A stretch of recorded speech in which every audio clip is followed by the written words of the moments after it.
Resumen de noticias del Comité de Solidaridad Latinoamericana en Mendoza. Bolivia. Un militar asumió de manera interina como ministro de Salud.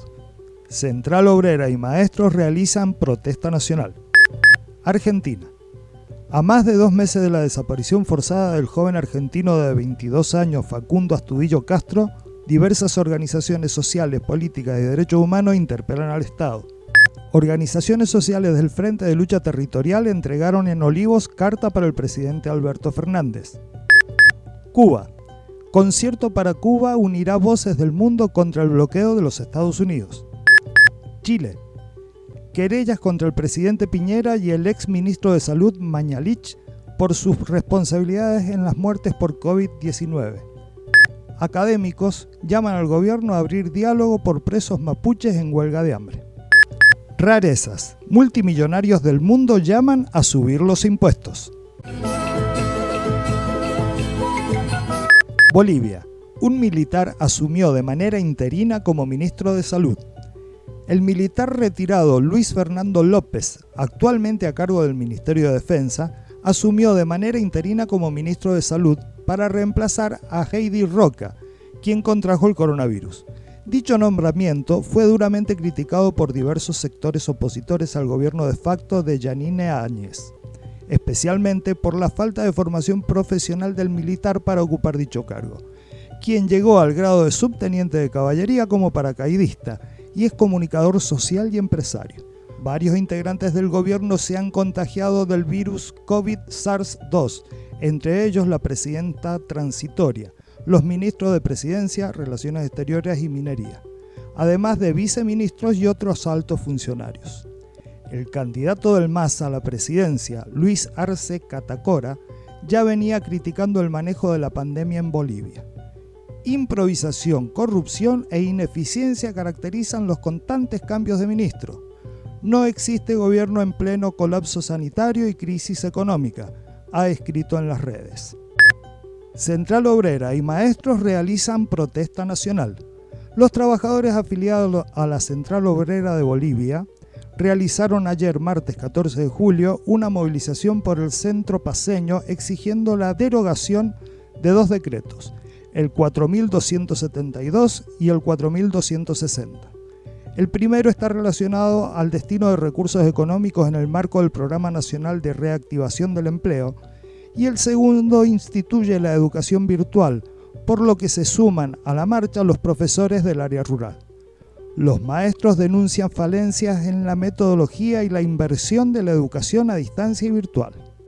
Argentina. A más de 2 meses de la desaparición forzada del joven argentino de 22 años, Facundo Astudillo Castro, diversas organizaciones sociales, políticas y de derechos humanos interpelan al Estado. El pasado 30 de abril, Facundo viajaba desde la localidad bonaerense de Pedro Luro hasta Bahía Blanca. Los testigos señalan que fue obligado a subir a un patrullero de la policía provincial y no se supo más nada de él, aunque el ministro de Seguridad, Sergio Berni, le aseguró a la madre del desaparecido hace más de una semana que su hijo está vivo y lo vamos a encontrar, sin dar más datos de tal afirmación. Después ha dicho que no hay indicios ciertos para acusar a los efectivos policiales del secuestro y desaparición de Facundo. La madre del joven, junto a la Subsecretaría de Derechos Humanos de la provincia, exige que la policía bonaerense no participe en la investigación, pero los efectivos policiales siguen obstaculizando la búsqueda y hasta se dan el lujo de amenazar de muerte al abogado de la familia Astudillo Castro.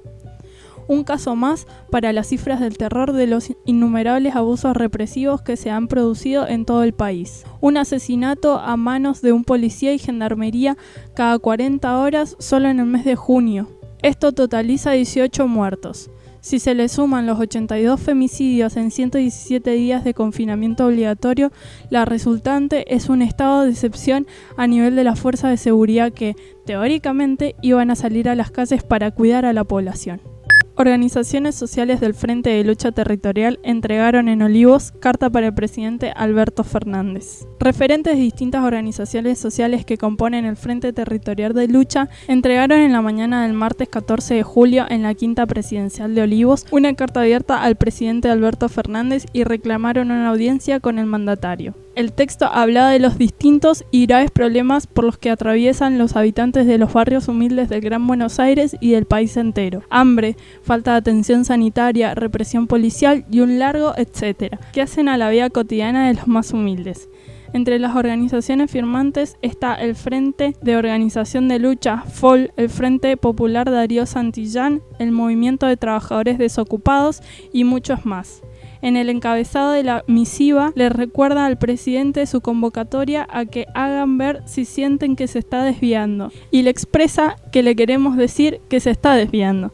Asimismo, queremos hacerle llegar nuestro urgente reclamo en este difícil contexto. Los referentes fueron recibidos por Daniel Rodríguez de la Secretaría Privada Presidencial, quien les manifestó que el jueves 16 de julio responderá sobre la audiencia privada. Cuba. Concierto para Cuba unirá voces del mundo contra el bloqueo de los Estados Unidos. El Instituto Cubano de la Música anunció el Concierto para Cuba, iniciativa online del Host House de Chicago, que unirá a numerosas voces de Norteamérica, Europa y el Caribe. El evento artístico condenará el bloqueo económico, comercial y financiero impuesto hace casi 6 décadas a la isla por Estados Unidos. Asimismo, respaldará la candidatura del contingente médico cubano Henry Rebé al Premio Nobel de la Paz por sus enormes aportes al enfrentamiento a la pandemia, con el envío de 41 brigadas de profesionales de la salud a 34 países. A la celebración ya se han inscrito músicos Michael McDonald, John Cleary, Barbara Dine, Susana Baca, Jane Bunetti, junto a otros representantes de la región. Incluirá destacados músicos cubanos como la Orquesta Aragón Alexander Abreu y Habana de Primera, los Bambán, Omar Aportuando, Afro Latin Jazz Orquesta, el Septeto Santiaguero y el Grupo Moncada. La acción se realizará los días 18 y 19 de julio en coordinación con el Ministerio de Cultura de Cuba y sumará el mensaje de solidaridad de intelectuales, figuras políticas y activistas sociales, entre ellos el actor Danny Glover, el realizador Michael Moore, los congresistas Danny Davis y Jesús García. Estará disponible de manera gratuita a través de las plataformas y redes sociales de Hot House Global, el Ministerio de Cultura y el Instituto Cubano de la Música, así como por la cadena de páginas enlazadas Streaming Cuba y las redes del Comité de Solidaridad Latinoamericana de la República Sanmartiniana de Mendoza. Chile, querellas contra el presidente Piñera y el exministro de Salud Mañalich por sus responsabilidades en la muerte por COVID-19. Una nueva querella se presentó en contra del presidente Sebastián Piñera y el exministro de Salud Jaime Mañalich, además de los subsecretarios Danza y Zúñiga. Será presentada por la concejala de Conchalí Gracias Arcos, con el objetivo de investigar las responsabilidades que pudieran recaer en las autoridades de salud en el marco de la pandemia y que le ha costado la vida a 182 personas en la comuna del sector norte de Santiago.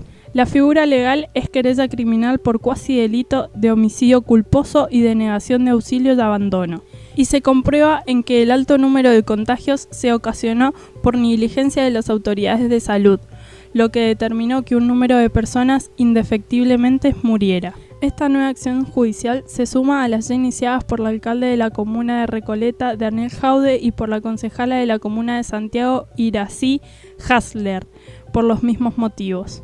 Académicos llaman al gobierno a abrir diálogo por presos mapuche en huelga de hambre. Un grupo de destacados académicos profesionales y artistas ligados por origen y o vocación a los pueblos originarios realizaron un llamado de atención a toda la comunidad nacional e internacional respecto de la grave situación que están enfrentando una veintena de presos mapuches en 3 penales del sur del país. Entre los firmantes se encuentra Sonia Montesino, Premio Nacional de Humanidades, el escritor y periodista Pedro Cayuqueo y el Premio Nacional de Historia Julio Pinto. La misiva recuerda que el pasado 4 de mayo 9 presos mapuches iniciaron una huelga de hambre en los penales de Temuco y Angol. En Temuco hay un único preso, condenado a 18 años, el Machi Celestino Córdoba, considerado una autoridad ancestral espiritual por el pueblo mapuche.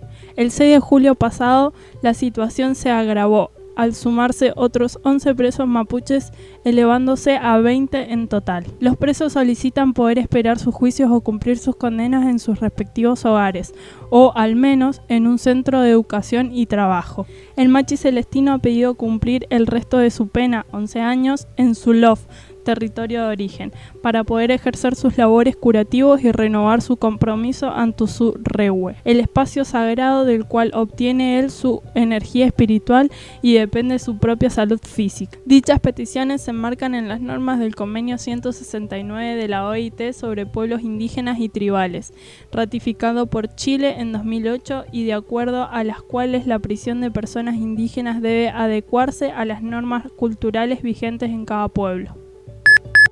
Rarezas. Multimillonarios del mundo llaman a subir los impuestos. Numerosos multimillonarios de distintos países y diversas actividades firmaron un documento titulado Millonarios por la Humanidad, planteando que deben y quieren pagar más impuestos y entregar recursos financieros para enfrentar la pandemia del COVID-19 que asola al mundo. Hoy nosotros, los millonarios y multimillonarios, pedimos a nuestros gobiernos que aumenten los impuestos a personas como nosotros, inmediatamente, sustancialmente, permanentemente, indicó la declaración difundida en varios medios internacionales, firmada por alrededor de 80 millonarios y ultramillonarios europeos, estadounidenses y de otros países. No aparecen latinoamericanos. El documento se hace llegar al G20, en que participan varias potencias económicas que se reunirán en unos días. Ni Macri ni otros millonarios argentinos firmaron el documento.